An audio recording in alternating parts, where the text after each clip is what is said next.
Bonjour, bienvenue chez Micronutrice, première ferme d'insectes comestibles de France. Suivez-moi.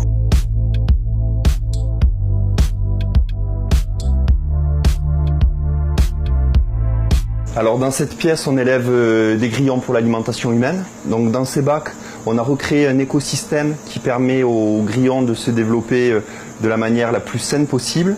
Et on va les nourrir avec une alimentation 100% issue de l'agriculture biologique.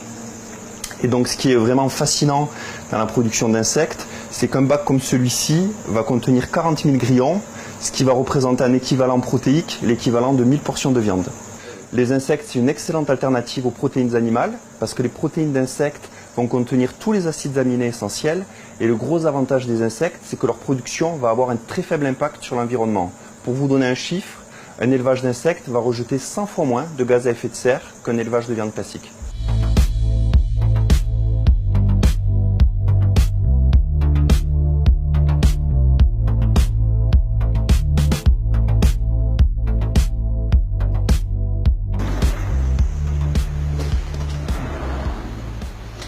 Alors ici on est dans la pièce de croissance des ténébrions, donc comme on peut le voir c'est un élevage vertical, donc on va pouvoir élever les insectes sur 10 niveaux, ce qui permet d'avoir un très faible encombrement au sol. Donc ce qui est vraiment intéressant dans ce type d'élevage, c'est que dans une pièce comme celle-ci qui fait environ 50 mètres carrés, on va pouvoir produire 1 tonne par mois de larves, donc on a vraiment besoin d'un espace au sol qui est beaucoup plus faible.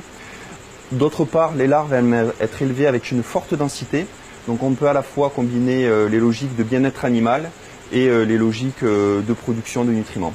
Donc le ténébrion molitor est un insecte qui va avoir 4 différents stades. Donc le stade adulte où c'est un petit scarabée. Ensuite ce scarabée va pondre des œufs. Une fois que les œufs ont éclos, on va avoir une petite larve. Et ensuite on a une étape intermédiaire qui est comme le cocon ou la chrysalide, mais qui s'appelle la nymphe chez le ténébrion. Et donc nous chez Micronutrice, on produit la larve qui est aussi appelée ver de farine. Et en fait cette larve elle stocke beaucoup d'énergie pour la métamorphose. Et donc c'est ce qui explique qu'elle est très riche en protéines, en minéraux, en oméga 3, parce qu'elle a besoin d'énergie pour se métamorphoser.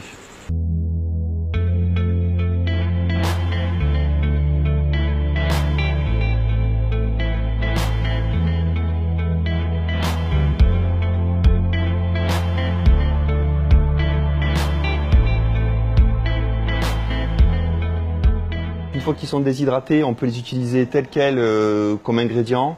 Sinon, on peut, en broyant ces insectes entiers, réaliser une poudre qui va permettre d'être utilisée dans des aliments plus nutritionnels, comme par exemple ces pâtes, qui grâce à la poudre d'insectes vont contenir 20% de protéines.